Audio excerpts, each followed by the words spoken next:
on applied biotensegrity. I'm your guest host today, Rachel Tudor, and I'm coming to you from Olympia, Washington. I'm here with co-host Susan Lowell, who's in Washington, D.C. Hi, Susan. Hey, how you doing? And Graham Scarr, who's in Nottingham, Scotland. Hi, Graham. Hi, Rachel. And Chris Clancy, who's in Deep Cove, British Columbia. Hi, Chris. Hi, Rachel. And also our great volunteer team, Mariana Barreto, who's outside of Toronto, Canada. Hey, Mariana. Lisa Babiak. Hi, Lisa, who's outside of Edmonton, Canada. And hello. Hi. We're also here with our guest moderator today, Patricia Hopper, who's in Seattle. Hi, Patricia. Hi, everyone. And then our guest panelists, which Susan is one. We have Fernando Tejero in Madrid. Hi, Fernando. Good afternoon. Carol M. Davis in Maine. Sorry, I don't know the city, Carol. Scarborough. Scarborough, just outside Portland. Excellent. It's a pretty state.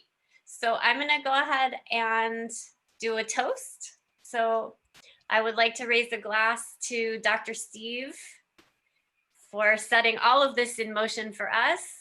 And here's to brilliant minds discussing great ideas and following along, learning, and carrying it on with integrity. So thank you, everybody. Nice.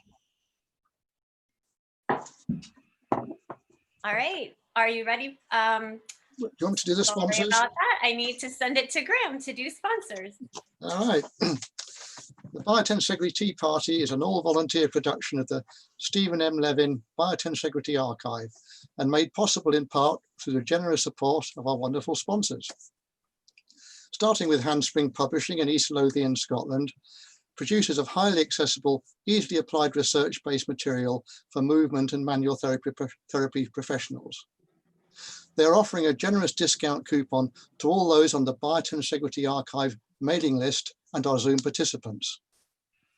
We are also generously supported by Chris Clancy's educational organisation, Embodied Biotensegrity in Vancouver, British Columbia. And for those of you looking to learn more about biotensegrity, Chris's programs are an excellent resource. Biotensegrity Trailblazers meets twice a month, and this month's Biotensegrity Book Club features a discussion with Jaap van der Wal, as was on Tea Party last week. But prices are going up in the next few days, so join now to get the discount. The Biotensegrity Party is also sponsored by Artifact Pro of Madrid, Spain, where you can find wonderfully constructed anatomical tensegrity models. Artifact Pro also offers a generous discount coupon to all our viewers on the Biotensegrity Archive mailing list. We're also very kindly supported by the British Fascia Symposium in the UK, which not only organises their event every 2 years, but also several other exciting programmes coming up in between.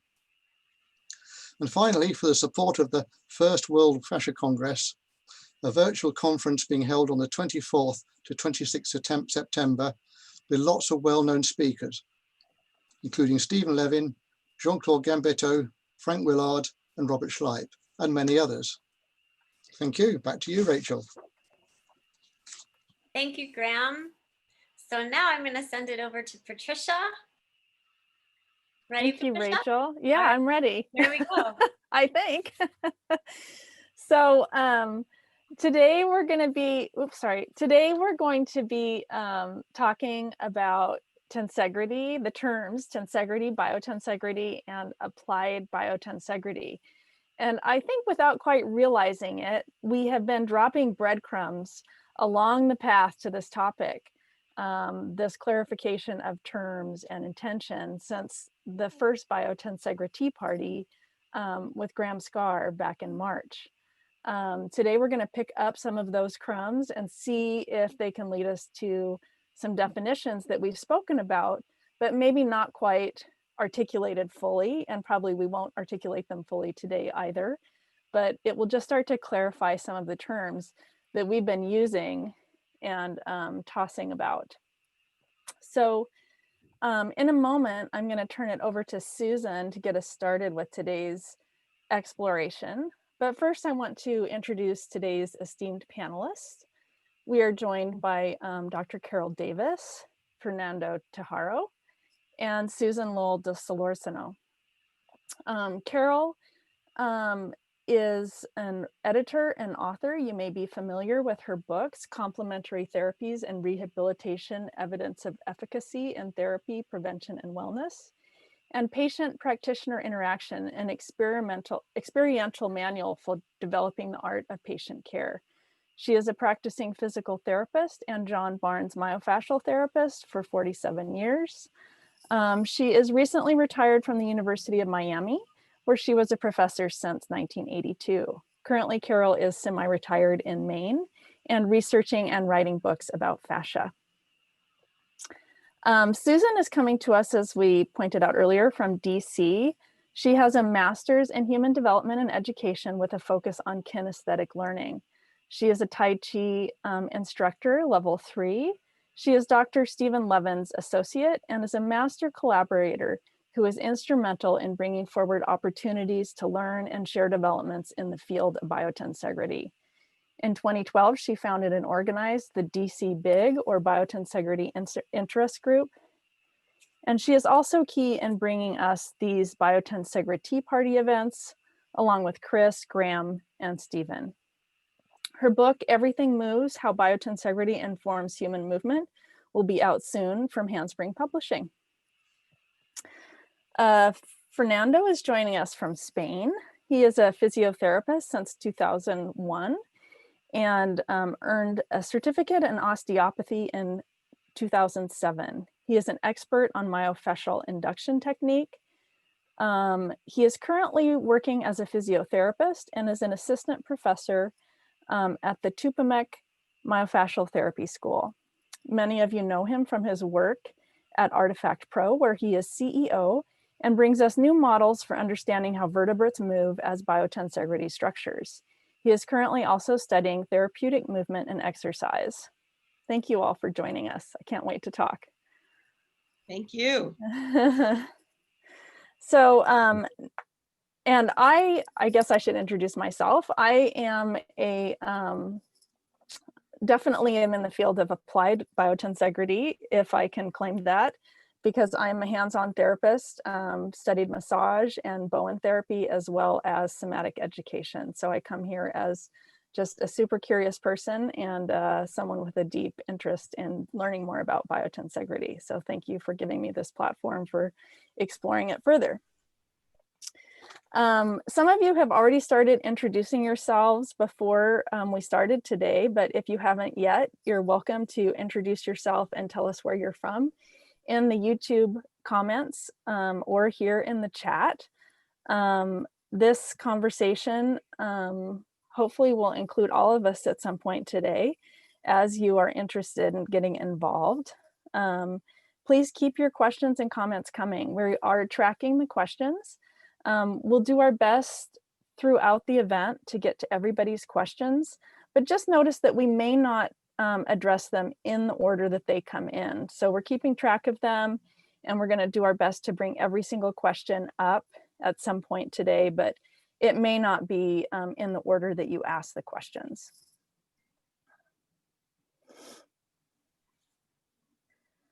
I think with that, I'm going to go ahead and turn this over to Susan so she can share her video and really introduce today's topic. After that, I'll say just a few words and then we'll start posing questions to the panel. So Susan, do you want to take it away? Yeah, and I'm hoping that that the video is clear enough that I don't have to say too much before it. So why don't I just run it and then we'll see what that sparks.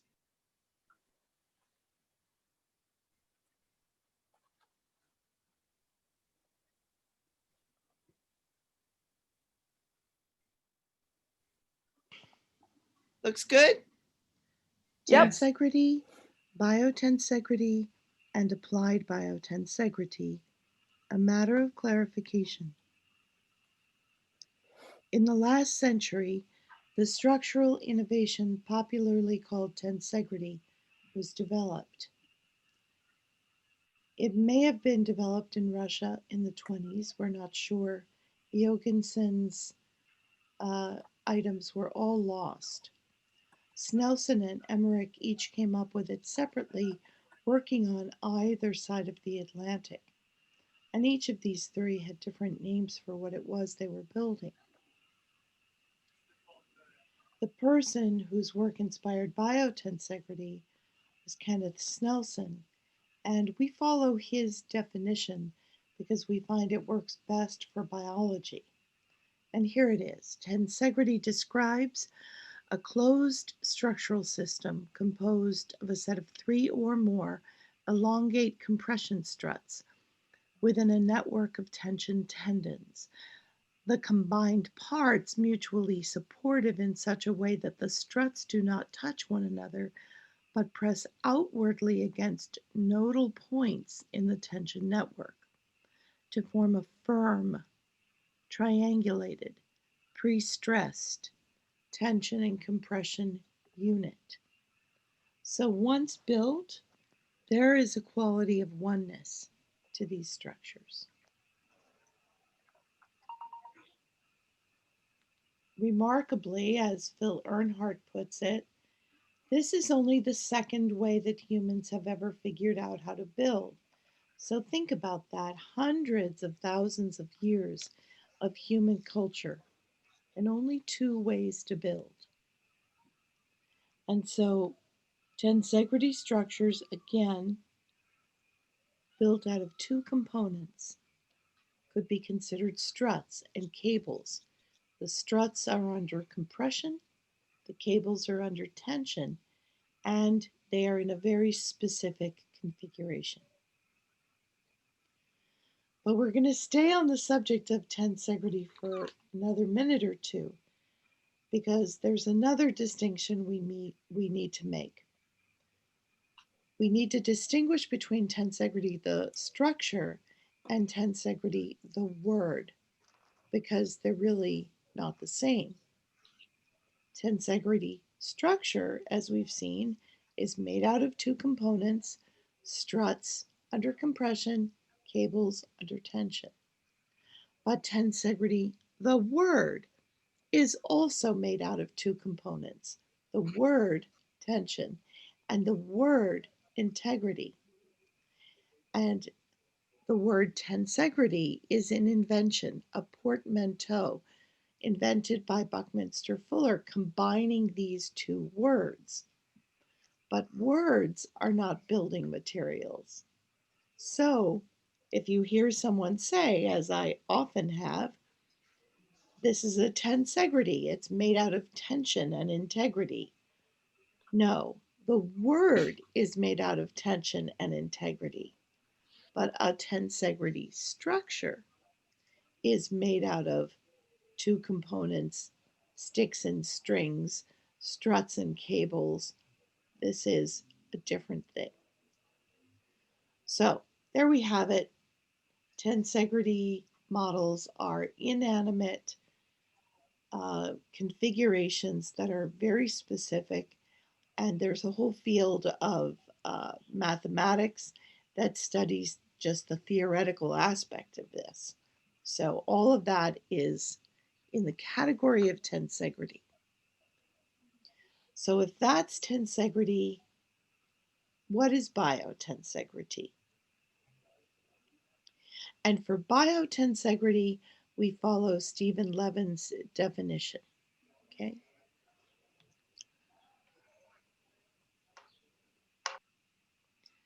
It's the theory of tensegrity in biology, applying the principles of tensegrity as expressed by Snelson to life forms. That extends up and down the scale of all living things, tiny to huge, from viruses to vertebrates, their systems and subsystems. So what we're studying here is a natural science. This is a life science. It's part of biology. It has to do with animate, living beings, living organisms. And there is no agreed upon definition for life, but we can look at it as being the ability of a structure to reproduce itself. Biotensegrity is a basic science. It's part of what's called the pure sciences. It's studied without regard to practical applications. We're just studying the biology for itself. We follow the biology. John Barnes says you have to be like the curious cat. Carol Davis spoke to me about this recently, and that's the idea. You're just listening to, following the biology. You don't have a goal beyond the learning itself. You don't have an agenda. And here's the thing. That doesn't include these two categories, tensegrity, biotensegrity, don't include many of the people who have an interest in biotensegrity. Many of the early adopters of biotensegrity do have an agenda. They are trying to develop practical applications. So what is it that we can call what these people are doing? What branch of research are they working in? So we've been trying to figure this out lately. And what we're moving to is that we need to look at people who are biotensegrity aware, biotensegrity inspired, biotensegrity informed. They may be developing inventions, innovations, practical applications. They may be doing engineering, problem solving. They do have an agenda. There are people who are doing bio-inspired engineering. What category of work are they working in? What about someone who's making biotensegrity inspired garden ornaments? What about the NASA teams who are working on tensegrity superbots? Or a person who's making volumetric poetry inspired by biotensegrity? What about someone who's trying to improve how prostheses are made? What about a competitive sports person who is trying to improve their performance without compromising their body, without inducing injury? And they're looking to biotensegrity as a way of informing them so they can get better answers about what it is they're trying to do. So we've been trying to figure out how to define or create a room of the house for the people who are working in all these areas. And here's what we are coming up with right now. Applied biotensegrity and that which is biotensegrity inspired. All of these people are biotensegrity aware. Some of them are more biotensegrity informed than others, but they're trying to use their understanding of biotensegrity to do something that goes beyond the biology itself and the study of the biology itself. And this is a really huge field. Now, the people who are knitting biotensegrity inspired sweaters or building garden ornaments or dancing, or that is all a very open category. We're thinking of that as being biotensegrity inspired. But the people who are studying biotensegrity and tensegrity in order to improve their work with their own bodies, with other people's bodies, with animals, just any number of different areas. These are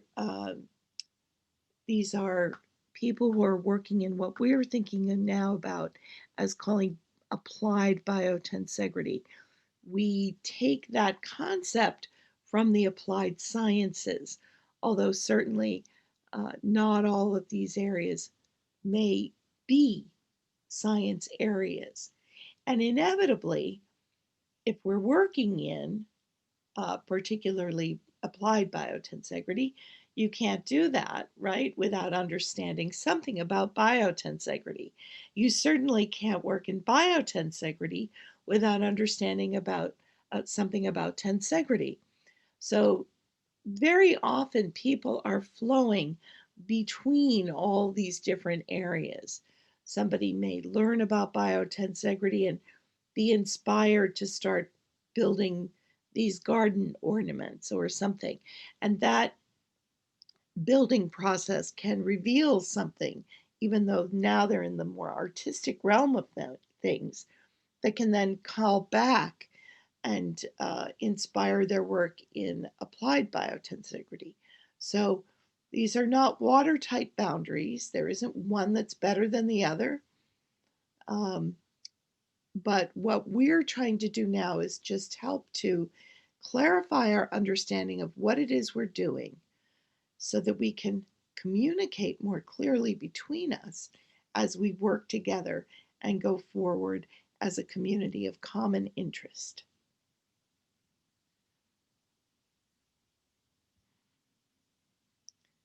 So thank you very much.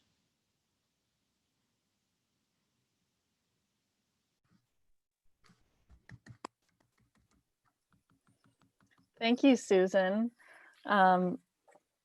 Did you want to say anything more or leave it with that for now?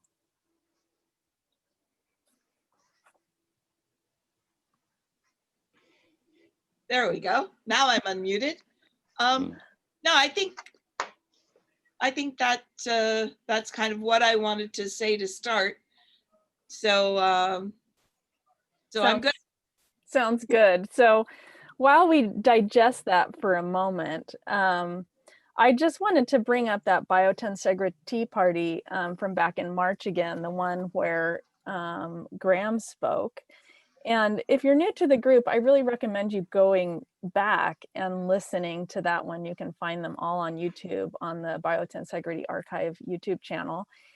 And in that discussion, Graham suggested that biotensegrity is not goal-oriented. He was talking about the science of biotensegrity, if I understood that correctly.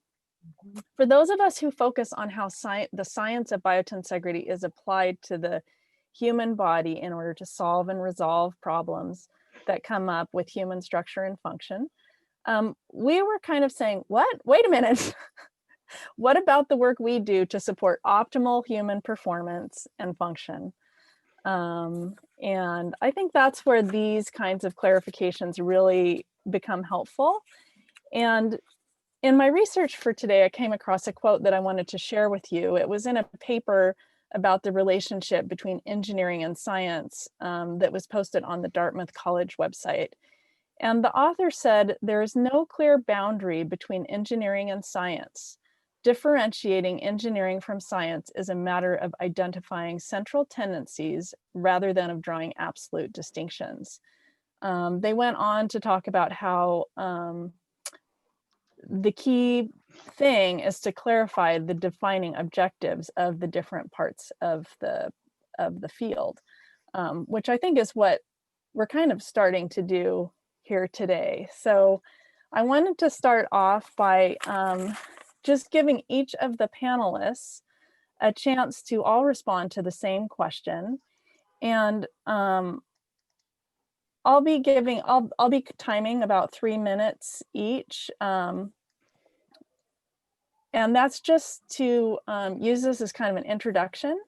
And if stuff comes up that needs more attention, we will delve into it after we get through this question. So the question, I'm just going to start off with Carol on this one.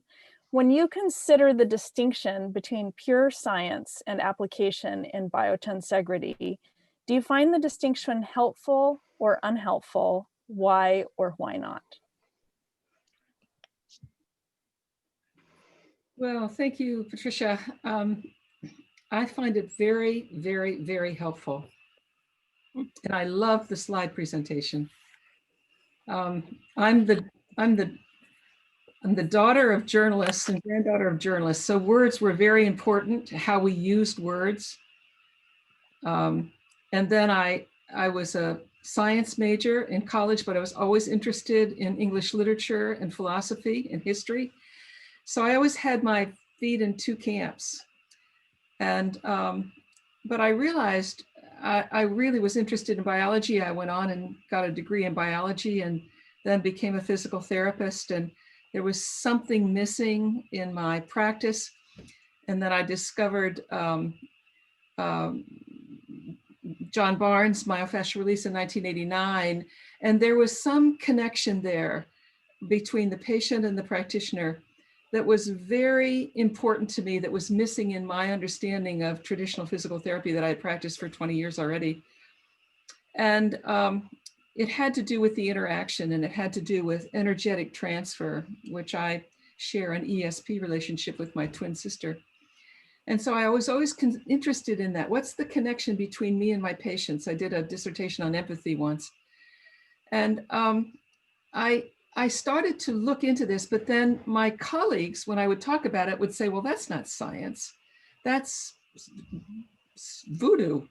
And I thought, well, there's something about science that's not covered here. And so I began to study quantum experience, quantum physics, and then began to apply what I knew about Barnes and apply it to the quantum physics ideas. And that study went on and on and on. And then along came Gimbarto's movie, and then along came Paul Stanley's work on what happens with sustained release and the cytokine communication. And then I discovered Jim Oshman, and he talked all about information flow, and then the Gimbarto movie and the flow. And all of a sudden, there was the science that I was applying with Barnes' principles. And so I needed to write about this for my colleagues. And that was, it used to be complementary therapies. Now it's integrative therapies and rehabilitation. My physical therapist colleagues were using lots of complementary therapies. So I started to look in the scientific integrating principles for integrated therapies, holistic therapies. So I've been enmeshed in this, having my feet in two different areas for my whole career, really. So this is very, very important for me to be able to make this distinction. Fantastic. Thank you, Carol. I look forward to hearing more about your experience and ideas as this event goes on. Fernando, how about you? The same question. I'm just curious to see if you consider this distinction between pure science and application in biotensegrity to be helpful or unhelpful or somewhere in between, and why or why not? Yes, I think it's very helpful to make the distinction because it's not the same the application of one whatever aspect of the life and the science or the study of that aspect. No, as Carol was saying, it happens nearly the same to me. I'm a physiotherapist, so when we are studying, for example, myofascial induction in Tudor school, we speak about fascia and several characteristics of the fascia. And it's interesting when the examples comes with some science next to it, you know, because ones give some support to the other, no? The application and the reasoning why you're doing some things give some support to the other one.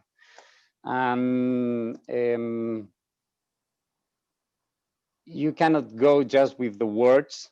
They are so important. You cannot just stay with the studies and what you learn from the university or from the schools. You need to apply it. You need to see how they work and how the structures work in real life. The other day we were talking, and I like to compare this like with cooking. No, you can study a lot of cooks, a lot of cooking recipes, and a lot of way of cooking. But at the end of the day, if you want to eat, you have to go to the cook and do it.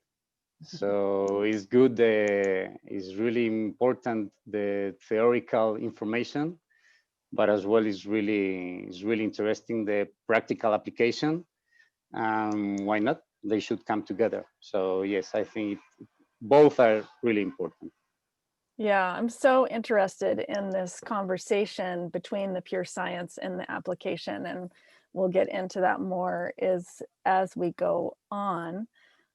Susan, obviously you think this is a distinction that is helpful, I think, or you wouldn't have spent the time to articulate this and make this great video for us. But I also want to give you a chance to give us a little bit of the why behind how you got here and why you think this distinction is helpful. I guess when I reflect back on it, it sort of started before I was aware of it starting. When I first built a tensegrity, and I was so shocked and I was trying to understand what was going on, my motivation for exploring it had been to clarify some things that I was trying to understand about Tai Chi. And I was really excited, and I went around and just wanted to tell everybody, told all my Tai Chi friends, you have to build one of these, you have to do this. And the thing is that then I realized in order to really study it, I had to resist the temptation to bring the biotensegrity into the Tai Chi too quickly. In other words, there's a temptation to think you understand everything, and now you can go ahead and start bringing it in. So I sort of sensed that was going to actually, in the end, put a limit on things for me. And so for a long time, I studied biotensegrity very separately from Tai Chi. I deliberately kept them sort of separated from each other. And then I realized within that I needed to, as I learned biotensegrity, I needed to keep my study of models and tensegrity separate from biotensegrity. So it's about being able to be clear for me within the self about what it is I'm doing and trying to do. Great, thank you. I know that some questions are starting to come in and they're really good ones. So just keep them coming. I'm keeping tabs on those and we'll bring in those questions as soon as we've just given the panelists a chance to talk a little bit more about the topic. So it sounds like that for the three of you, you all feel accepting of this definition of describing the problem-solving objectives in biotensegrity as applied biotensegrity, and maybe even saying that it's focused on human benefit. You could say that anyone in the field of applied biotensegrity, like you as physiotherapists, model makers, educators, Tai Chi and movement instructors, must be students of both science and human benefit. I'm going to ask this question to each of you. We'll start with Fernando. Can you share a specific example of when this has been true in your work, sharing how your learning about the science spurred better and more effective application? Well, yes. Well, when you are giving courses, the students ask you a lot of questions, so it's good to know science to reply them, and also for the clients. I think, for example, when a client came because he ran a lot and he had some pain in the knee or wherever, and I introduced him some new exercises for him to could run better. So he's not easy to accept these changes. So if I can explain him with some application example and some science next to it, I think the client will accept easier the new exercise, for example. No? Yes, I think there are several differences between the application and the science. Since the science got it's the way they work because they must do that. No, they have a close view from what happens in a part, and then they're trying to apply it to the rest of the body, for example. No, and when you apply it, you have the wholeness working together. So yeah, I think the distinctions I'm and apply it and the science informations. They're very helpful while you're learning, while you are sharing, or while you are using our application tensegrity. Great. If I have an example, well, yes, for example, for the knee, physiotherapists, if you have knee problems, most of the cases we recommend to make some strength for the quadriceps. And what I said to them is that if they introduce some hip movement and ankle movement, the knee will work with less tension and compression, so the pain will disappear. I don't know if I answer your question. Yeah, I think so. You give us more to talk about and more to think about, so that's a perfect answer.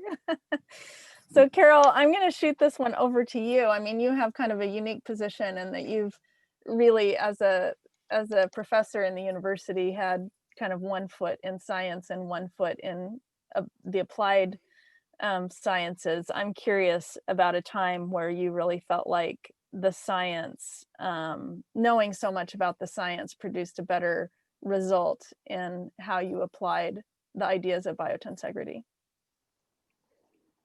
I think that the real breakthrough for me was to be able to, I was always treating my patients holistically, and all the physical therapists here know that most of us really are taught that it's a very linear teaching. If you have a shoulder problem, you treat the shoulder. If you have a back problem, this is what Fernando was talking about, that a knee problem is not just localized in the knee because the whole web is involved. And so I could, before I learned a lot about biotensegrity, I'd been practicing myofascial release for a while. And I talked a little bit about the holistic view, but with my patients particularly. But after Gimbarto's movie came out, I was able then to take a little YouTube clip and show them a release. I'm going to place my hands on your tissue, and you're going to feel my hands warm up. And then you may feel something far, far away from where my hands are. And let me show you what happens with the release. And I'd show them the film of a release, a fascial release in the tissue. And then they talk about, well, I'm working with their psoas, and they're saying, well, I'm feeling that all the way up in my shoulder or all the way down in my foot. And I talk with them about the whole web and the holistic aspect of the web. And I bring out some of Alex Gray's beautiful pictures about energy flowing throughout the web. And then practically, probably the most important communication about this has to do with what Barnes teaches is information flow, that all of this structure really facilitates the flow through the fascia of all kinds of flow: blood, lymph, neurotransmitters, neuropeptides, steroids, hormones, but energy and vibration. And Ashman goes into great detail about this. But photons and electrons, subatomic particles that we haven't been able to measure directly, but we measure all the time through EEG, EMG, EKG. We measure energy in the body. And there's another energy. The Eastern philosophies call it chi. That when that chi is flowing, that our whole system comes into balance, and we're meant to be in balance. People immediately, my patients immediately say, I like that. I think that that's true. And what we're doing here with this sustained release, myofascial release, is that we're finding restrictions that are interfering with all of the flows and producing pain, and then opening up the flow of lymph and neurotransmitters and neuropeptides and blood, but also information. And then when they finally get around to saying, with the memories that are coming up, particularly poignant with my women who've had emergency cesareans, and I'm doing the scar release on the pelvic scar.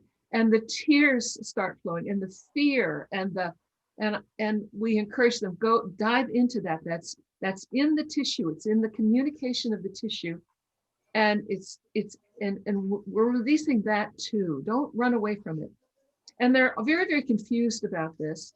And so I can go to the science and I can say, all of this is understood now. At least we're beginning to understand it better. Some of it, of course, is neurological, the patterns, but some of it too is framed in understanding how fascia captures those memories. And the trauma therapists are using this beautifully with post-traumatic stress disorder, with people who've had major trauma. And certainly those people make their way to our tables and to our movement studios. So the science helps this all make sense and have meaning to our patients. And that for us is what it's really all about. So it's not voodoo, it's not miracles, we're helping them feel better by ways that have been recognized and described in peer-reviewed scientific explanations. Yeah, thank you for that encapsulation. I think that, as a massage therapist, and anybody who has had a massage has often heard somebody just say off the cuff, everything's connected. And it's such a cliche, it becomes meaningless. But what you're talking about is actually giving substance and viable explanation to some of the connections that we feel, so that those kind of statements can actually have meaning. So I really appreciate hearing that. So Susan, anything that you want to add to that question about times when the science has really informed how you apply biotensegrity, whether that's as a movement teacher or as an educator, or whatever context you want to take that question into? Sure. Well, for whatever reason, what is springing to mind today with this question, because I probably have hundreds of ways I could answer it, right, is, in traditional Chinese medicine, there's a few different very kind of classical drawings that you'll see a lot of. And a guy standing there, and there are swirly, spiraling lines going up his legs, and spirally lines drawn around the arms and that sort of thing. And there are all these spirals being drawn around the body. And I used to look at that and think, what are they telling me? What are they trying to tell me? And of course we know there are tissues that have a helical structure in the body. Okay, maybe that's what they're talking about. But to understand, when I began to understand that what's going on with what biotensegrity is teaching us is that things are happening at multiple scale levels. So these pictures with the spirals around the arms and legs, they're showing energy flow at a more macro level. But where does that come from? It's not magical. It comes from, I see up behind you, Patricia, you have your tetrahelix up there. Yeah, I do. And when you build a tetrahelix, you understand that these straight lines of energy that force travels in, because we're studying force diagrams, that these straight lines of energy organize themselves, cause the materials to organize themselves into something that becomes helical just by self-assembly of the materials themselves. So we're talking about a tetrahelix. It's completely inert structure. It has 6 different helices within it, and at 3 different scale levels. So just that little model teaches you that, and they're in 2 different directions. And so then you can begin to understand how that could scale up in the system. And then you can begin to tune into the sensations in a way that has that as part of the context. So for me, that grounding in the structure is really helpful. Yeah, thank you. I think that when I first watched the video, one of the questions I had was, who gets to call themselves workers in the field of applied biotensegrity. And Susan, since you put this forward, I'm going to put this question to you. Are there certain criteria one must meet to have their work labeled applied biotensegrity? Well, one thing I want to say is we're very early in the conversation. Yeah. I mean, think of how many hundreds of years different aspects of science evolve over. But I asked Steve, he said, anybody who's using biotensegrity to do something with the body is working in applied biotensegrity. And I thought, well, if it's good enough for him, it's going to be good enough for me at the moment. I'm not arguing. I think that it's useful. I don't mean this disrespectfully, but it's useful to set that bar low, because the lower we set that bar, the less exclusive we are. And the less exclusive we are, the more inclusive we are. And the more we can keep things open to something that, if I imagine what this field would have to be and is, then I'm making decisions that, you know, an understanding about tensegrity, biotensegrity that is coming 20 years from now would exclude. So I can't make that presumption. And the more open things are, over time, what's useful and valuable to people, that just gets passed around, that gets shared, and that sort of wins out, and we all win that way. Do you see what I mean? Yeah, for sure. I think that one of the really interesting things about making this clarification is that it suggests that there should be information flow both ways between different parts of the field, which in a way says, yes, go do your work, but also talk to each other. And I think that, you know, that's kind of what I hear when you talk about at this moment, not creating some kind of strict criteria about who can call themselves an applied biotensegrity practitioner, is to facilitate, let's just use it as labels to facilitate conversation and discovery. And remember, where does tensegrity come from? This comes from art. So if we say, oh, we're science now, and we close off what is the most open area for exploration, creative arts, we're closing the very door that got us here. Yeah, with Kenneth Nelson starting us out with his really amazing explorations that have inspired and informed so much development of these ideas. I think that one of the things that interests me in hearing all of you talk, and some people have brought this up in the comments as well, this idea that even if you're working in a more,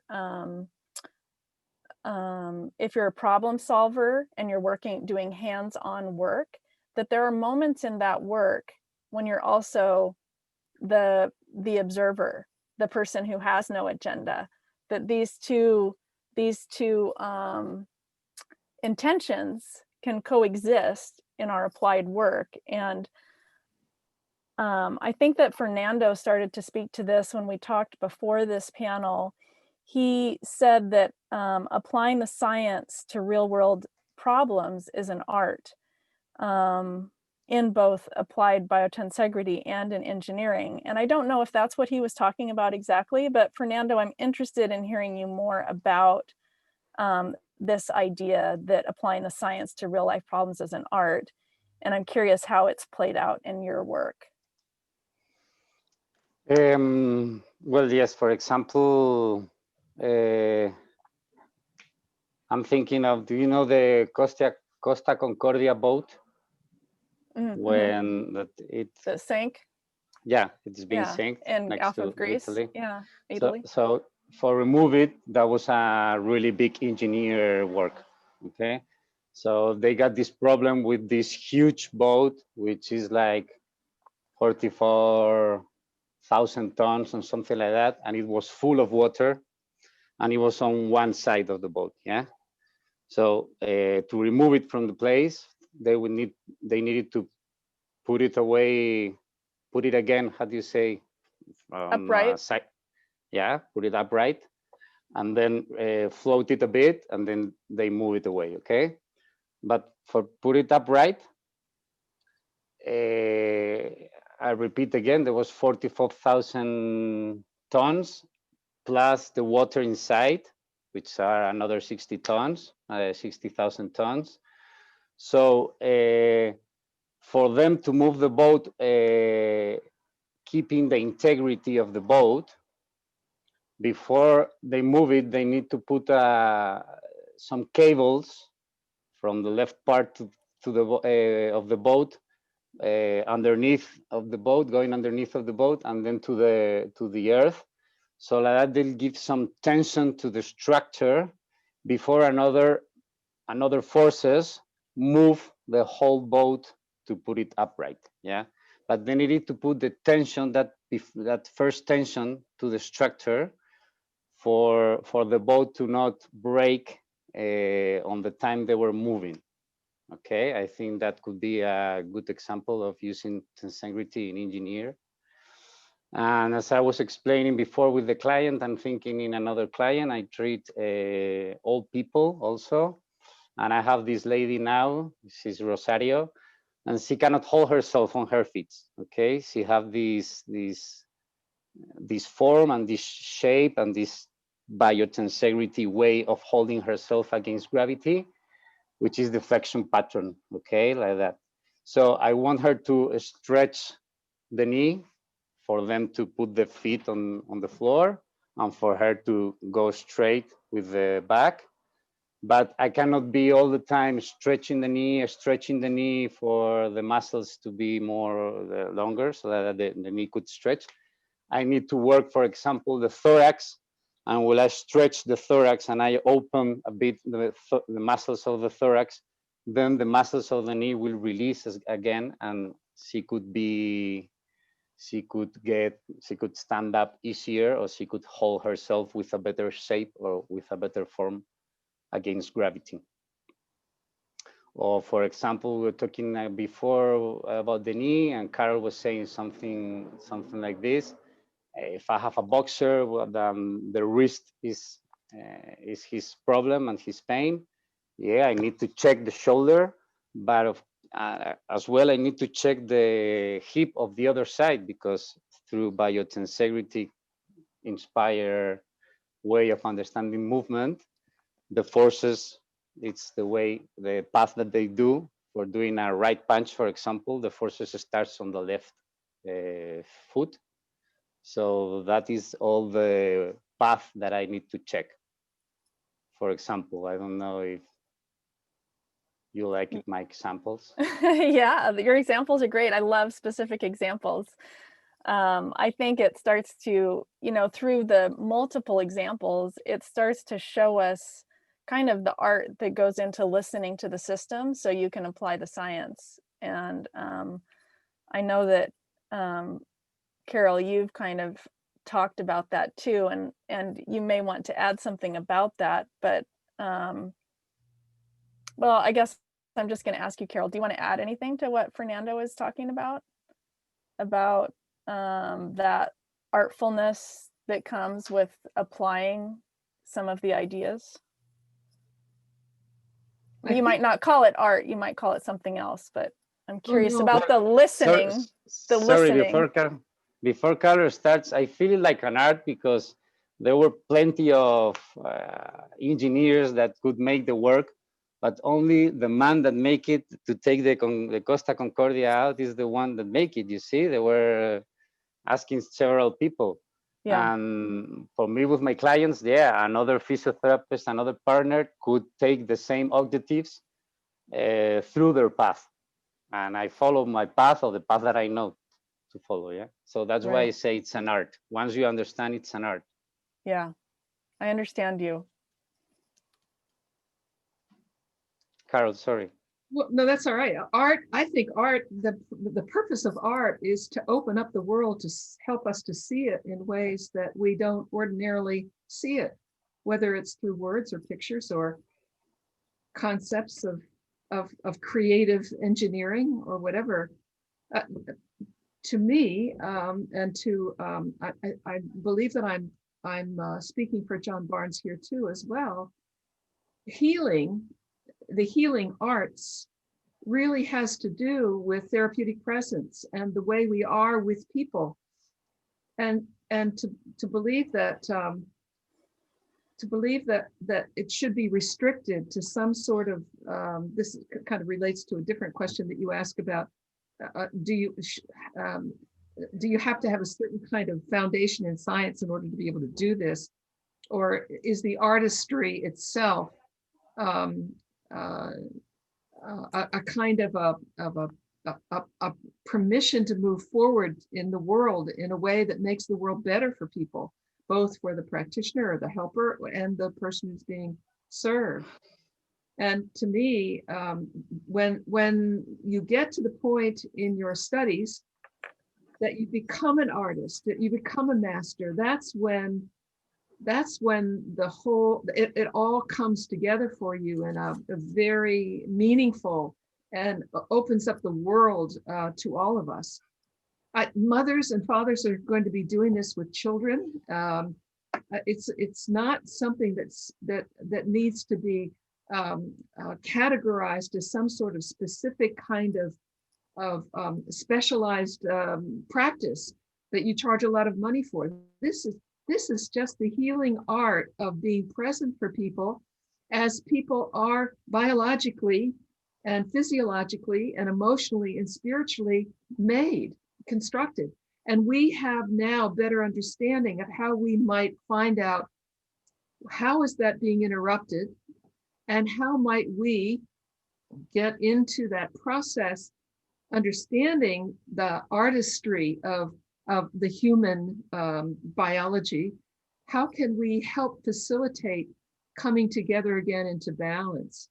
And we might use movement, we might use our hands, we might use our understanding of the world and getting people to move in different ways, and unwinding especially. But art is always opening up our ideas to a much, much larger world than cognition itself would have it be available to us.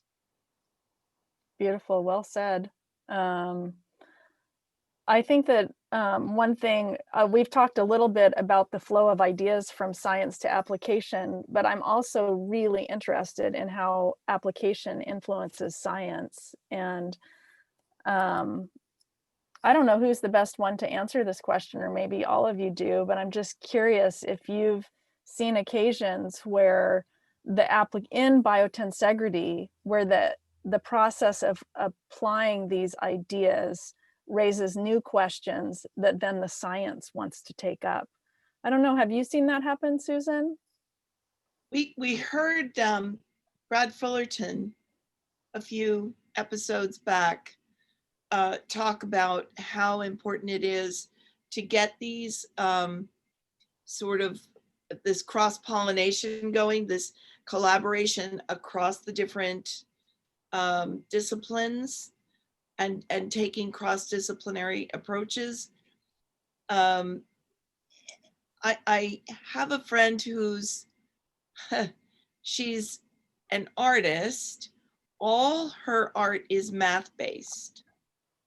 And she travels the world lecturing at math conferences because they're so excited about what she's doing with her art. And when I talk to her about it, she says, oh, the art always leads the science.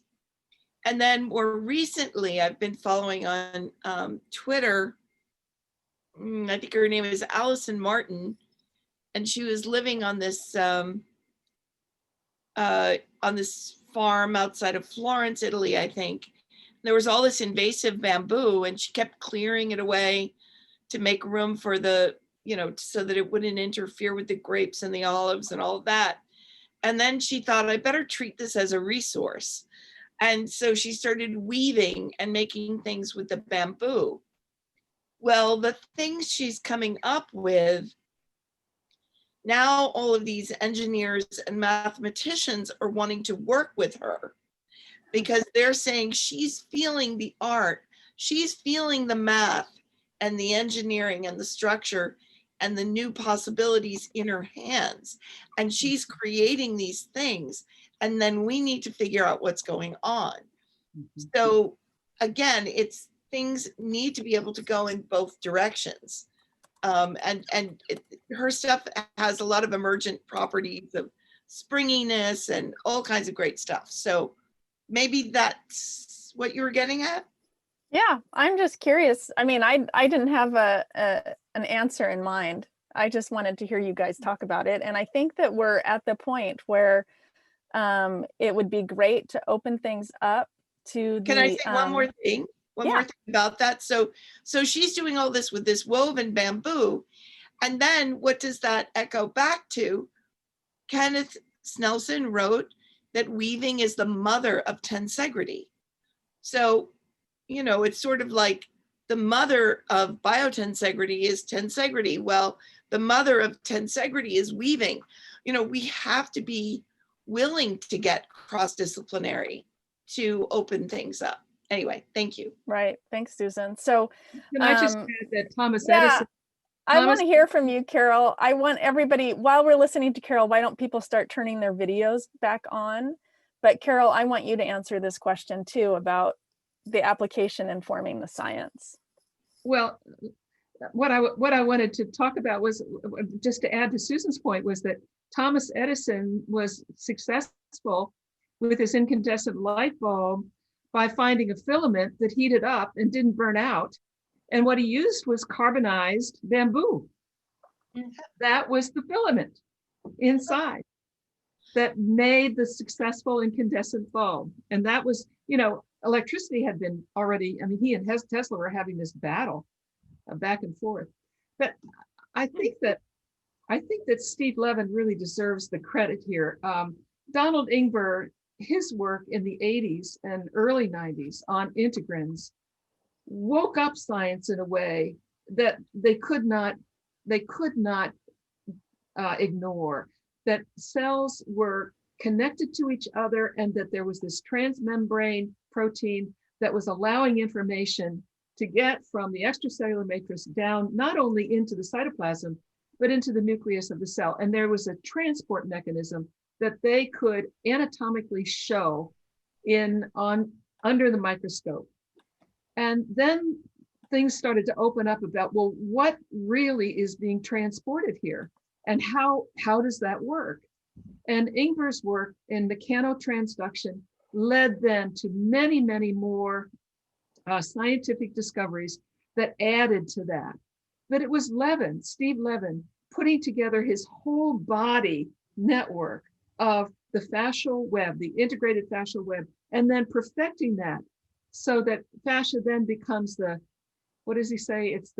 It's the fabric within which the material of cells and organs is knit. You can't separate them. There's no spaces. There's no connection. It's all one continuous tissue.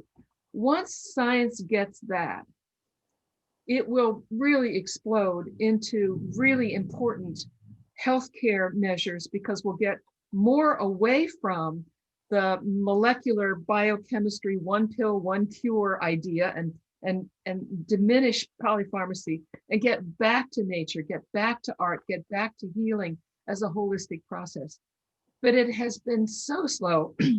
I've been trying to get my anatomy professors and my biomechanics professors to read the material. There's just a resistance still. But, you know, I think that's what this virus is coming to do, to blow up the world and our ideas about how the world works and start to become open for our own survival. And then Levin's work will stand as it is, along with everybody else's. And they'll say, let's take a much more serious look at this and see how we might adopt this into how we might be more in control of viruses in the future. Thank you. And I know that some people are having some issues with video. I don't know if folks on the tech team can, it looks like that maybe the some people's video has been disabled by the host. So I'm not sure how to solve that, but maybe somebody on the tech team can help folks with that. And I noticed that Dr. Levin, that you had unmuted. Did you have anything that you wanted to say, or are you happy to listen at this stage? Mostly I'm happy to listen, but I do have an example for you that was very early on in my career when I was still a cutting surgeon. And I was operating on a knee. You can see it. And these wires back here are the cruciate ligaments that you can see, well, these represent those springs there, are cruciate ligaments. And I was operating on a ruptured cruciate ligament and trying to stabilize it. And back in the old days, there was a surgeon, Nicholas, who operated on Joe Namath, who was a quarterback at the New York football team. And he devised this operation called the Nicholas 5-in-1 operation, which was a thing where you went around the knee and tightened all the ligaments around the knee. And he described the operation, but he didn't describe how tight to pull the ligament, pull these things as you're tightening them. He just says, well, you tighten them. So I went in and did the surgery, and I'm trying to figure out how tight I should make it. And I kept tightening the ligaments here and there. And instead of pulling together as you would think it was, it actually pulled the knee apart and left a space in there. And I said, aha, that's biotensegrity. And it worked. And then I did from then on, that was my criteria for doing that surgical procedure. So it was a combination of science and luck and trying to think and understand what was going on. Hope that was helpful. Yeah, thank you. Patricia.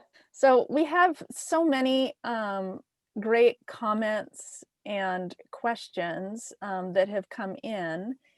And I think that first I want to turn to Paul. You had asked, I'm not sure if you were commenting or if you were asking questions early in the presentation, but did you have a question that you wanted to ask Paul about clarification versus intention or something of that nature?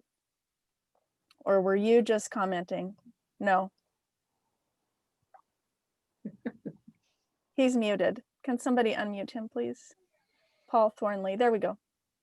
Whoops. I think more than one person tried. Maybe we can try that one more time. Chris, can you unmute him? Okay. I can only click ask to unmute. Paul, did you receive that request? I can't even see him because I have to have my... He's here. He's here. We're good. Thank you. Did you have a question there, Paul? Yeah, just a couple of, because a lot of it was just me commenting on what I was hearing, because it's just such an awesome conversation amongst some really cool people. And we're all coming from different angles and different interpretations of what is biotensegrity and why we need to understand it and how we share this information amongst ourselves, but more importantly, amongst other people that are listening to us. Otherwise, they think we've gone mad.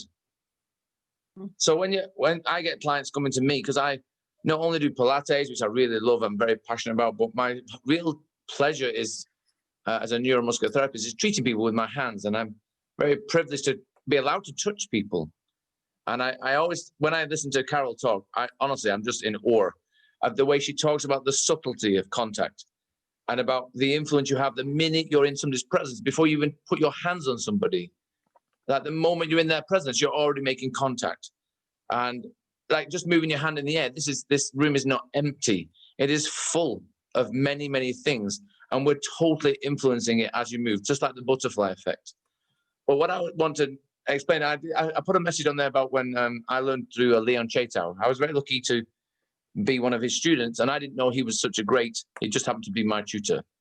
And he used to say, guys, investigate the body, because there is no separation between anything in the tissue and you within the room.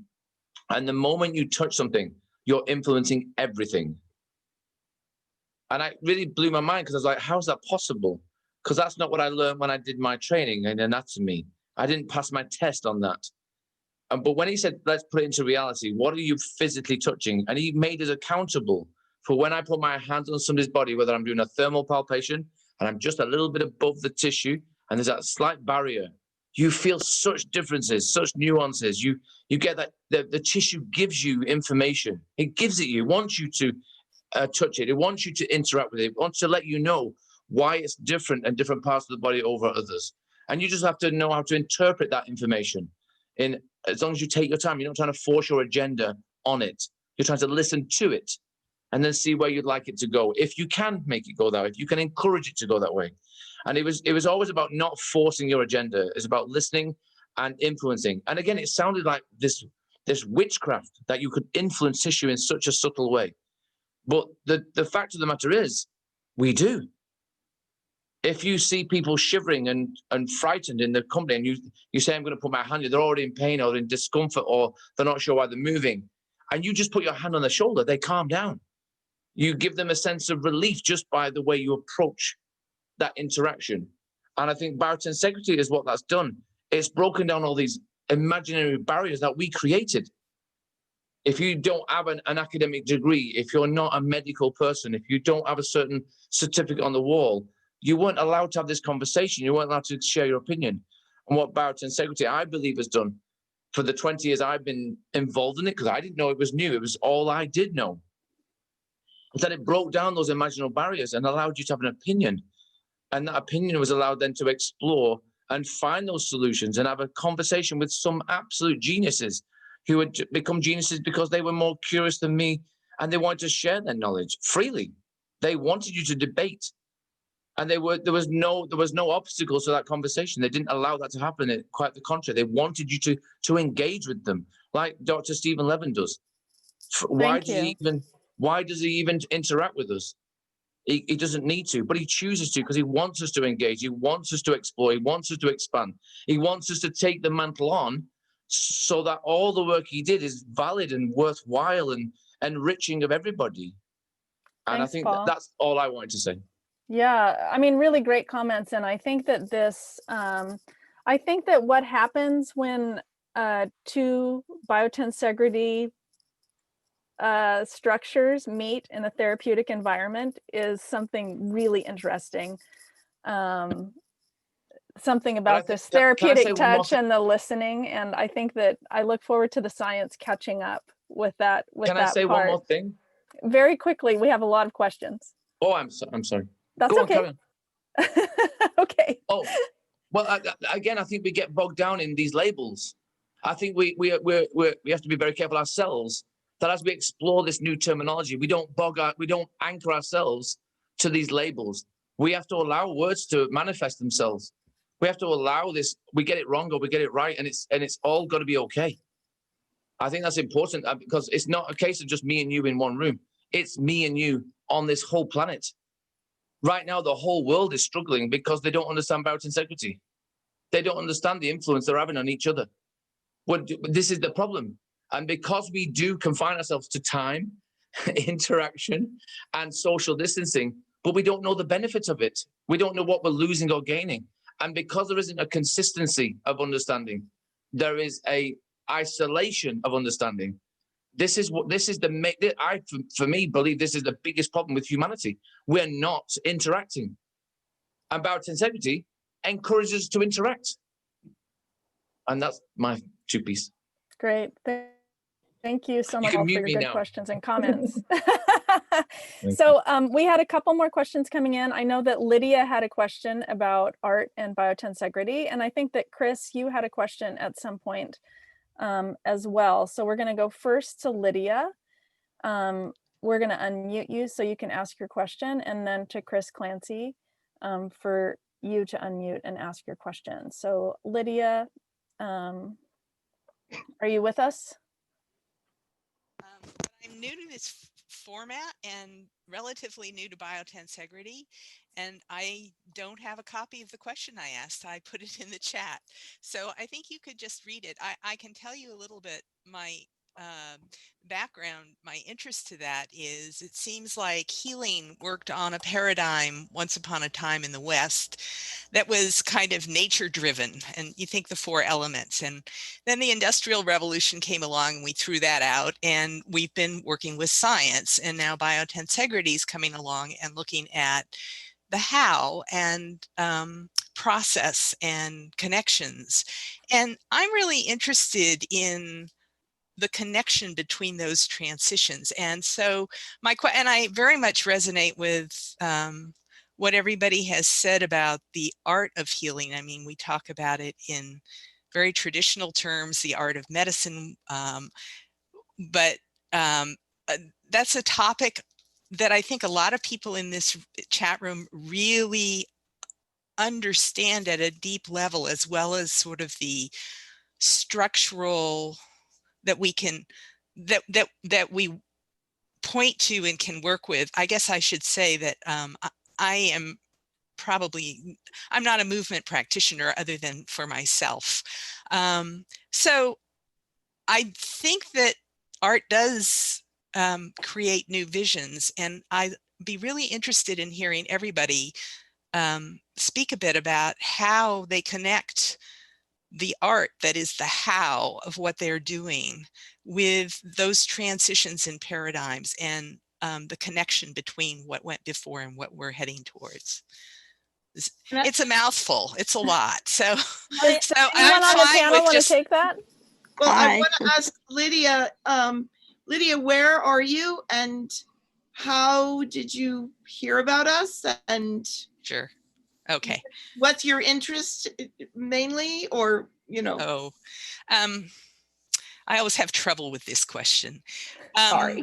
I'm in Boston. I am an OBGYN medical ethicist. I have had a deformity since I was young, and the core movement integration with Joseph Delagrade and Kimmy really allowed me to be functional, and I've gone on from, and when Joseph retired and Feldenkrais was no longer going to be easily available to me, I realized that I needed to learn a lot of this, and I've been fascinated. And so Doug became part of that. I'm also a very serious musician, chamber musician. So art is not foreign to me there, although the visual piece of it in architecture is really quite new. Does that give you enough background to respond? Yes, thank you. That's wonderful. Sure. I think Lydia, I was looking at your question, and I think it may have been directed toward Carol in some way. And I think that your description of your own personal experience informs this question too, which I'm just going to read it out. How do you characterize the application of the science to natural complete systems, which are complex and embody biotensegrity as well as other principles? Carol, do you want to make an attempt at that? If not, you can pass it off. It's a really good question. I'll say one last thing, give Carol a chance to talk. First of all, well, 2 last things. I so appreciate what I'm hearing here. I'm really learning like crazy, but I also function in the world as a catalyst. And so this is the kind of question that really may be a little off, a little beyond what you intended to cover today. So I'm fine with whether it gets answered or not. It's exactly the kind of question I love. So I'm excited to hear somebody take it and do what they can with it. Well, I have a background in ethics as well. Yes. I immediately put on my ethics hat and start thinking about and also I'm thinking about Graham and basic principles, prime principles, organizing principles around a body of knowledge. And that these organizing principles, whether it is in ethics or whether it is in biotensegrity, all of the applications of what we do are based on these organizing principles. These organizing principles can be seen as contributing to a system. With ethics, it can be a different way of going about solving moral problems. Whether you're my terms are losing me now, In biotensegrity, what we're looking at is what is the organizing system within the body that makes everything work in a way that is most helpful and most healing to the body's own natural ability to heal itself. What are the principles that we can fall back on? But it's a system that we're looking at. It's the principles that are organized about that system. But the fact is, in biotensegrity, we're talking about many systems organizing themselves in a kind of a hierarchy, although at any one time there might be a hierarchy involved, but it's a hierarchy of systems. There's no one basic system. In ethics, it might be, well, can you have a moral world without the law? No, you have to have the law first, and everything else comes under that. Well, then there are other people who come along and say, no, actually love is most important, and compassion. Compassion is most important. The law doesn't really take shape until you present it with compassion. So those two systems have come together in many, many teachings throughout. But one of the things I really realized when I was doing my master's in science is we cannot look at the body or anything in the world as linear. It doesn't work. And Newtonian physics is so based on linear explanation, but you can't see the world as going A equals B equals C. It's everything. It's a network. And my favorite ethics story is Kohlberg developed this marvelous theory of ethics based on studying boys and men around the world. It's a hierarchy. And you start with the basic avoiding punishment, and then scratching somebody else's back, and then social contract, and then moving up until you get eventually toward justice. And one of his graduate students, a marvelous woman by the name of Carol Gilligan, came along and said, no, that's not the way women solve problems. Women solve problems horizontally. What is this choice going to do to my relationship with my family? It was another system, another way of looking at the system. And that's the way we move our understanding of the world and how the world works forward. And Paul, one of Paul's wonderful comments was, it really is all about opening up the world and knowledge. And to me, that's what the really important part of biotensegrity is, and the way Steve Levin has developed this science. To me, it's like gravity. To me, it's like a doorway through which, now gravity is a field, and it's in biotensegrity has field dynamics to it, but it's not an overarching field. It works in gravity as a part of the tension compression network. But this doorway, we go through and understand ourselves and all living matter made real to us through fascia by way of the forces at work in living biotensegrity. To me, that system is prominent and basic to understanding the whole world. Thank you, Carol. Susan, I think I cut you off in there. Did you want to add something? Oh, I just, in this idea of the art and the science and the flow between, right? Was that the beginning of the question? So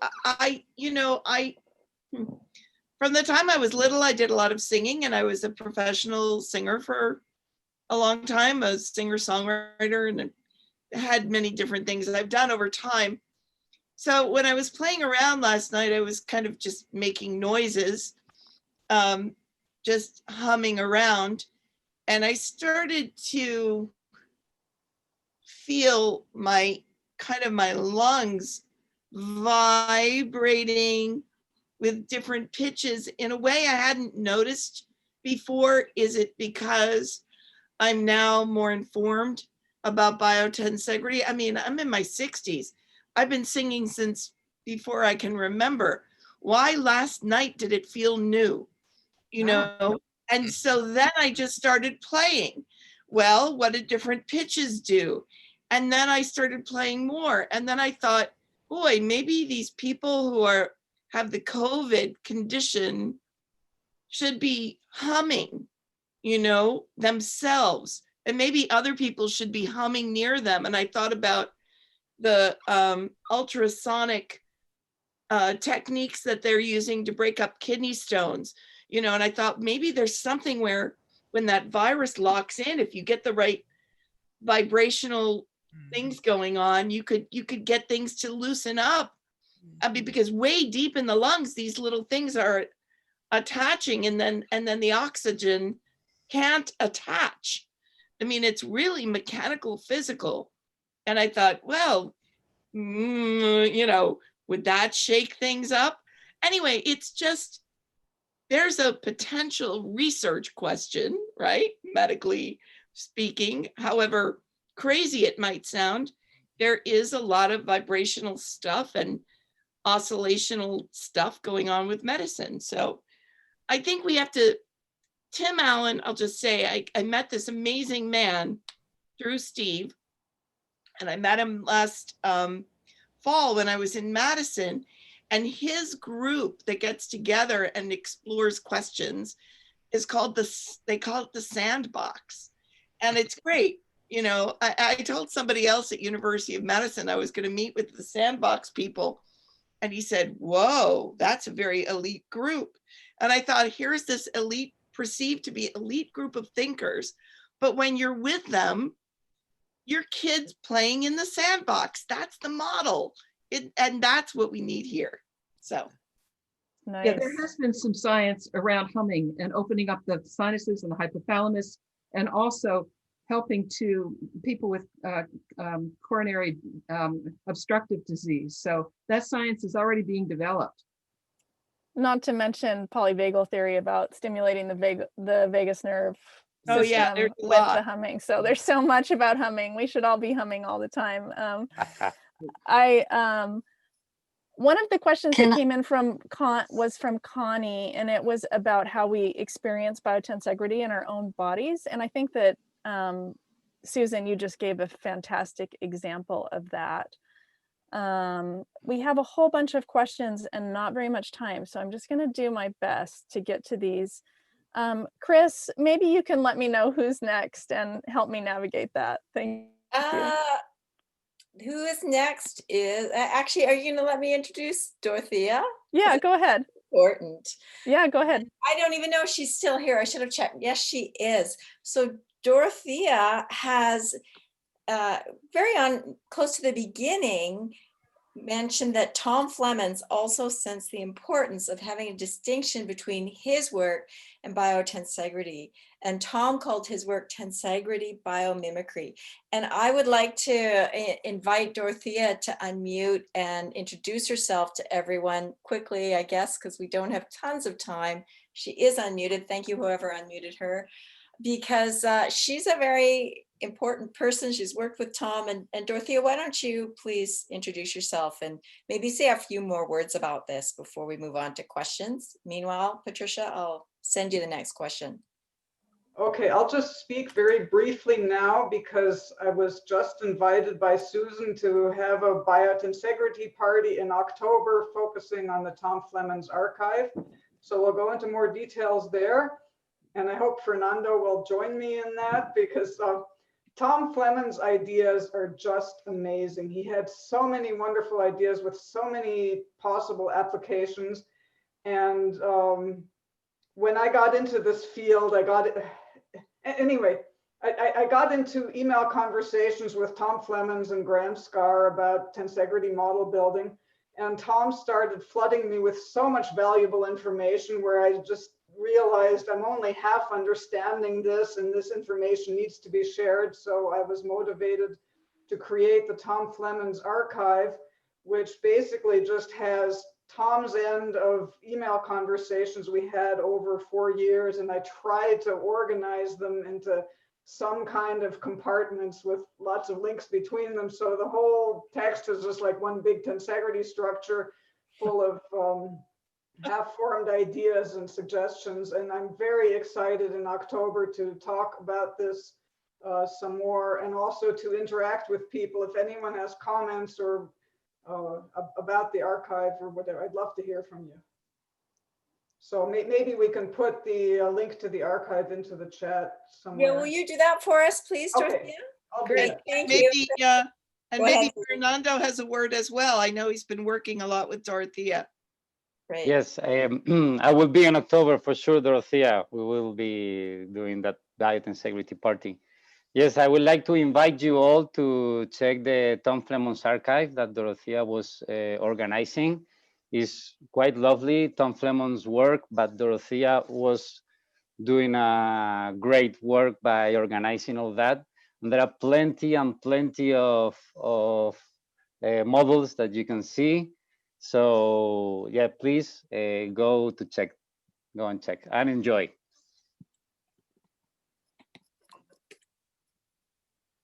Thank you. I'm just looking at the questions, trying to identify who's next. Chris, can you help me out with that? Connie. Connie, did you have a question for the panelists? Yeah, if you wanted to direct it to a certain one, let us know. Otherwise, we'll just let whoever is inspired to take it. Okay, I think for the whole panel, I'm curious as to when you're working with people or when things form for you, where that comes from. That's slightly a different question than I asked in the thread, because I asked how you experience biotensegrity in your own bodies, but I imagine they might be related. I'm curious. Thanks. Fernando, it looks like that struck a chord with you. Do you have anything you want to reflect on with that question? A question like that doesn't get a final answer, but your reflections would be welcome if you have them. If I understood properly the question, where it came from, well, usually I see my patients, I talk to them, I listen to them. Then if I can, I like to see them how they move globally. So like that, I can identify some of the suspects from the body. And later, maybe I do some specific test for that part. And so if it looks like a duck and it sounds like a duck and it walks like a duck, let's treat it as a duck and we'll see what happens, no? So that's why I was saying it's an art also, no? You know what you want, what's the objective, but you don't need to aim the objective at the first try, no? So it's not like it comes from the intuition, it comes from the knowledge and the study and expertise, I think. But you can fail also. So that's why every day you need to do again the testing and how you doing today. And that's my answer. Nice. Carol had something to add to that too. Like Fernando, I use my left brain to try to analyze where the fascial restrictions might be impeding motion and function. And I do it in standing. And then we get them on the table. And that's when the curious cat comes in. Because on the table, before I even approach the patient or the client, what I realize is I'm looking with a different perspective. And I'm being very curious, how is this changed now from when they were standing and moving to lying down? What do I see here? And then I just go inside, get out of my left brain, go inside and ask, where is the web calling me? And so it sounds like a very esoteric kind of response, but this is the curious cat. And then I might place my hands and see what happens. And the web then communicates in a way that says, yes, this is a good place to start, or no, let's move up here higher. Now, this is really difficult for a physical therapist to explain to students because we're so grounded in science. But I'm listening for intuition. I'm listening from information from the energy field. And Paul started talking about this too. My hands are picking it up, but my proprioceptors are picking it up. My interoceptors are picking it up too. And I'm pulling all that information together in an integrated whole. And then I just phase out and I say, let's just see where this takes us. And the sustained release approach is to stay with that for 3 to 5 minutes to see where the fascia unwinds and how the person moves and responds to this. And then while this is taking place, maybe information that I took from the analysis, that left brain diagnostics, starts to move in and says, what about over here? And then I let go and I listen and listen. And then within an hour, who knows what happened? I mean, I'm usually doing Ilya-So's work. I usually end up with cranial work, but it's an adventure in being curious, being the curious cat, listening to the web. I see that information is coming from the Akashic field, from the information that's available to all of us, but we have to get out of our own way to tune into it and really be connected to the information coming from the client in the moment. And every patient experience is different. Great. And Susan, you had comments on this too? Yeah, I'm just going to be really quick about it, but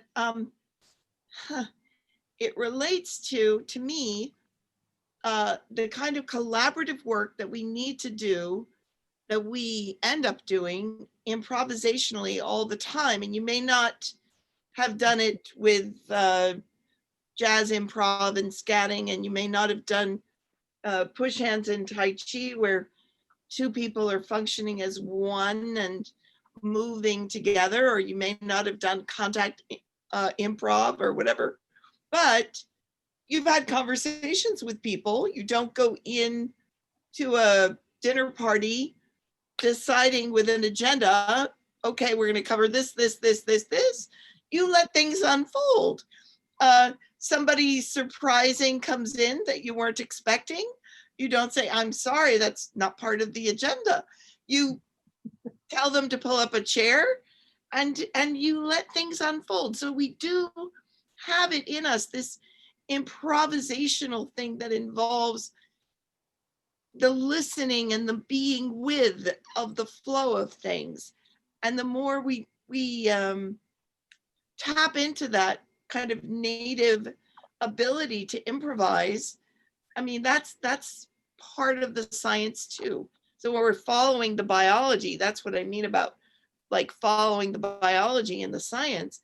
But we're used to following even if we don't do all these other things. I'm not a manual therapist, but I know what you're talking about. Nice, thank you. Yeah. Yeah, we could, this is a really rich topic, and I hope we get to talk about it more at future sessions. Just a few notes on logistics.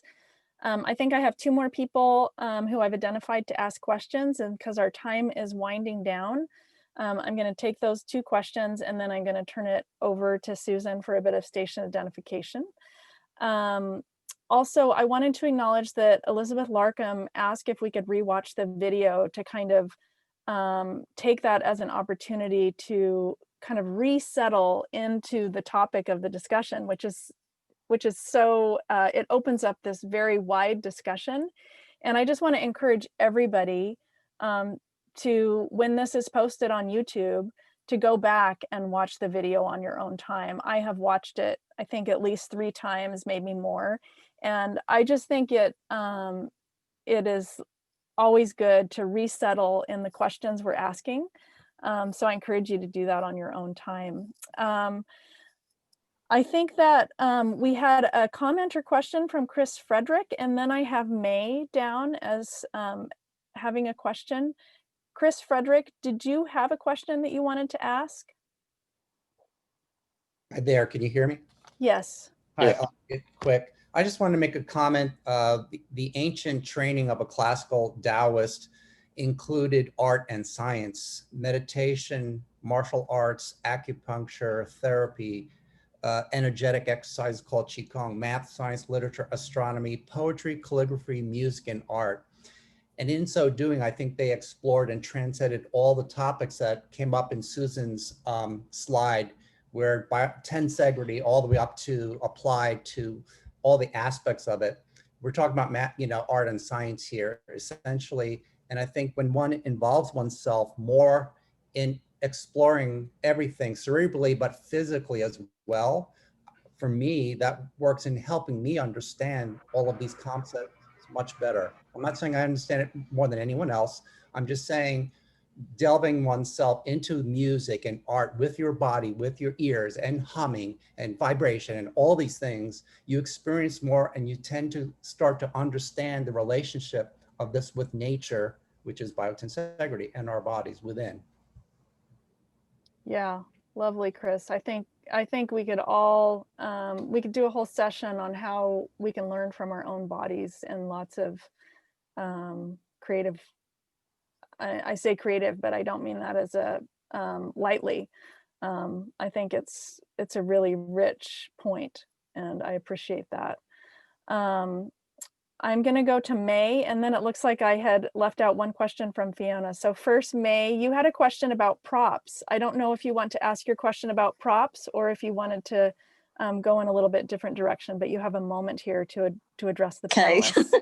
Hi. Yeah, no, a moment. It was more of a statement, but I also wondered if we all noticed that. I think in just putting that in the chat that a few people did respond. So that was great. But I made a video using dance to try to understand more about fascia, and used fabric and this kind of rubberized string. And we made a big, like 15-foot isodecahedron. I can't tell you how much we learned just by trying to make these things, everything from the costuming to the makeup, to the set, to how we were going to move with the set, to how the dancers were going to interact.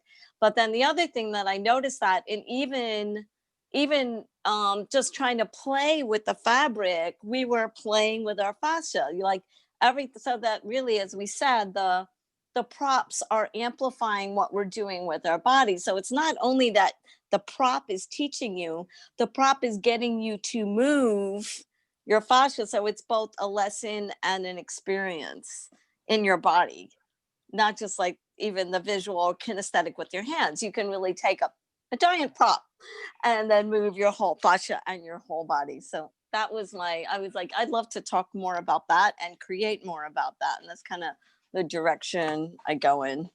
And Great. I'd love to talk more about the other thing about how do we use biotensegrity to evaluate and work with a patient, but that's like more time, and I know we don't have that right now, but later.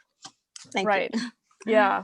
Thank you. And if there was any video documentation of that exploration and you want to share it with the group, you can always post it in the chat. Okay, I will. Thanks. Yeah, because it sounds fascinating. So I think our last question is from Fiona. She had a question about heterarchy, or I don't know how long ago that was, if that's still a question for you, Fiona. It was just really more a statement. When Karen was talking, it's just so exciting about everything from cellular energy, the interoception, and the flow, right the way out. So it is ever changing. So there's heterarchical influence. I was just thinking about it being on a cellular level all the way out to our social culture. But that's and that can just sound so airy fairy if we didn't have the science kind of behind it, the tensegrity all the way out. This is just such a brilliant way, because it's so interesting to learn about where science meets art, and it's not, the science gives a great grounding and a great understanding, but it can't nail exactly what biotensegrity implies when it comes to applied, and then the principles, the biotensegrity and applied biotensegrity. So applying those principles just brings in so many different elements. It's really wonderful. It's so good for everyone to be approaching this great, all these great elements together. That's really it. So yeah, I'm so grateful. It's great. Thank you. Thank you, Fiona. Chris, did we have, are we good on questions? Did you have anything else, or anyone else you wanted to call on? Can I quickly just say, yeah, in my presentation, May Kessler, when I put biotensegrity inspired and I put the dance, I was thinking of May's dance. So do follow her link and check it out, because you never know where your next inspiration is going to come from. Thanks. Thank you. Thank you so much. I'll add too, May, that I loved hearing your experience of that. It adds to watching the. Thank you. But Patricia, I think I'm looking at the time now, and I think we should go on to our sponsors, which I believe I will do. Okay. So I wanted to thank everybody for being here, our panel members. This is such an interesting conversation, and I think we could go on for hours and hours. Sorry for cutting people short, but I've been online for almost 3 hours now, so it's all right, I guess. I want to say that the Biotensegrity Party is an all-volunteer production of the Stephen M. Levin Biotensegrity Archive. And it's made possible by many sponsors now. Of course, we have Handspring Publishing, who we kind of think of as our publishers because they have all these great books bringing biotensegrity to manual therapists, movement folks, and to anybody who's interested. So big thanks to Handspring Publishing. They do have a discount code for us that I see Lisa, thank you, has put into the chat. Also, Embodied Biotensegrity is the online learning platform that I run, and we have some amazing discussions there. Finishing up some recording with Joanne Avison on Tuesday. Let me know if you're interested in that. And just a few more days till price is going up for our membership platform. So join us. We would love to have you there. We've got great discussions happening, smaller groups than this. And Artifact Pro, Fernando, give us a wave. Fernando is the genius behind Artifact Pro. I hear he's working with Dorothea and bringing us some absolutely incredible models. And I see there's a coupon code in the chat box. British Fascia Symposium in the UK. Jan was here earlier. They have, of course, the online, the in-person symposium that went online this year. And I have here, Jan's here. Give a wave, Jan. Jan's here. Give us a wave, Jan. She's got lots in the planning. And then the First World Congress of Fascia happens in September. Stephen Levin is going to be a guest there, as is Jean-Claude Gimberto, Robert Schleip, and others. I think the deadline for proposals is today. If you want, yes. You want to tell us more about that, Susan? And then I'm going to pass the mic to you. If you can also tell us about next week. Ooh, yes. Yeah, so I think we may have links around for the proposals for the World Fascia Congress. But yeah, the deadline is today, but they're just asking for a 2-page proposal. So if you want a quick and dirty one, get it in. Next week, we have some design scientists from Latin America.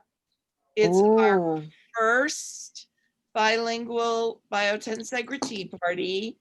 It's very exciting, and Fernando and Mariana are going to be helping out with that. It is going to be translated as we go. Cristian Castro Arenas is at the Pontifical University in Buenos Aires, and he and his friends that are going to be with us, Andreina and Arturo, have created a network of design scientists in Latin America that are exploring biotensegrity informed design together.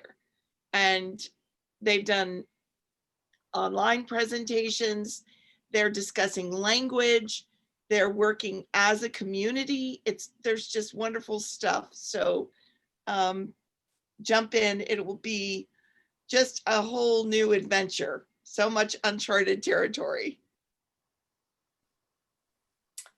Great. So I think with that, it's time for a toast. Actually, before we do that, let's thank, first of all, our volunteers. Well, we're all volunteers here, so thank everybody for showing up. And Mariana Barreto, thank you, Mariana. Rachel Tudor, thank you, Rachel. Will you be ready to do the toast in a couple of minutes? Where is Rachel? I don't see her. Rachel's there. Rachel's there. I am. I'm Rachel, ready. do you want to take over and thank our panel members, or do you want me to keep going? Either way, Chris. Go for it, Rachel. Go for it. Okay. So we want to thank Fernando and Carol, Patricia for her wonderful moderation, Susan, of course, everyone for their great ideas, Lisa, Mariana, I think I'm repeating myself, Chris and Graham, all of our lovely sponsors. Of course, we always want to thank Dr. Levin for starting it all for all of us, right? So I'm gonna, I think from here, do the closing toast. So I think for the closing toast for today, I'd like to say, may we all continue to look to our grounded experts to elevate the conversation, and may we all work to become more grounded in our own expertise of biotensegrity. Thank you all so much. Cheers. Thank you. Okay. Ole, ole. Mhm.